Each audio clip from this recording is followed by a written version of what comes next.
I've actually been caught in the Föhn myself.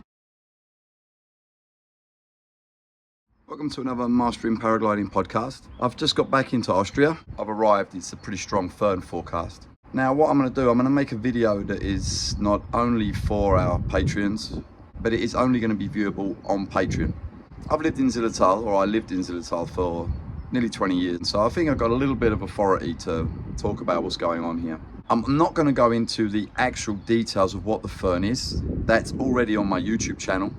I just want to talk about the nitty-gritty of what I've noticed over the years is that maybe people with little understanding or no understanding, they go out in these conditions, rely on the passive safety of their equipment. And it doesn't have to be like that.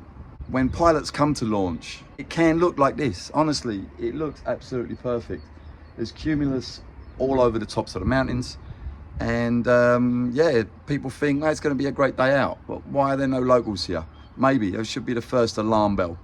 We all understand that air moves from high to low pressures. Unfortunately, in the way of this pressure gradient is a wall, the Alps.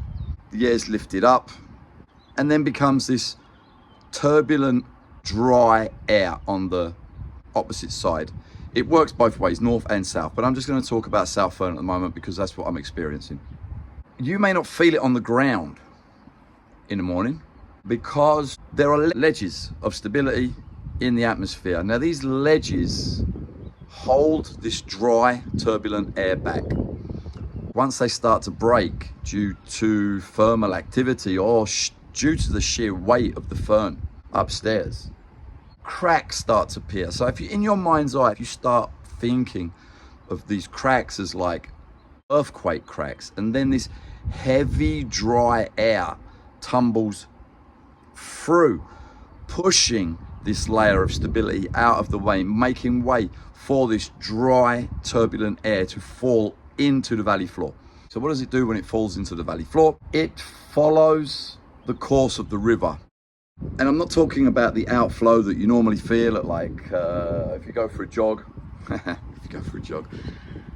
I don't jog, that's why I laughed. If you go for a jog at 6 a.m, you'll probably notice that the wind is going in the same direction as the river. However, the valley winds go 99.9% in the opposite direction of the river. You've probably heard me say this in the past, that dry air, the drier the air, the more memory it has. Because of the dryness, because of the heaviness of the air, this dry rotor within rotor will extend for many, many, many, many kilometers as it travels down the valley system. The upshot is you need to understand the area that you're flying in and how sensitive it is to the Föhn. The further you get away from the main ridge, the less troublesome it becomes. I live in Bolzano. I've seen people fly with 8 and 10. It's not pleasant to fly. The sky is the bluest blue you've ever seen because there is no humidity in the air. That should be a warning sign as well, by the way. I've seen it when the Föhn breaks through there and it's not very pretty. But that's 150 kilometers away from what causes it. I fly up to about 6 there. I start getting nervous around 6 or 7. 8, I'm not really happy to go out, to be honest with you. The Föhn doesn't ask how many hours you have. And also, I'm more nervous of the Föhn because I can't see the cracks in the stability that allow it to slam into the ground and create that dry fractal rotor within rotor. But I can see thunderstorms. I understand when a thunderstorm becomes dangerous. But the Föhn is a very different animal. So having said all that, practically what can we do? First thing I check in my weather flow, and we're going to go over this for the patrons, I look at what the pressure difference is between the north and the south side of the Alps. So where I check for Innsbruck and Bolzano. On the east side you can check Salzburg and Klagenfurt, and on the west side I believe it's Dornberg and Lugano. So the most important thing is to check the hectopascal difference, the pressure difference between north and south, and start to be aware of anything over 4. I will explain some practicalities about the Föhn.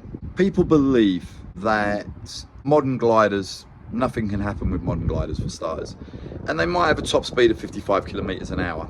What's the fuss about? Having been caught in the Föhn, I can tell you, the rotor is so strong, no point Are you thinking, I can give more gas to go forward?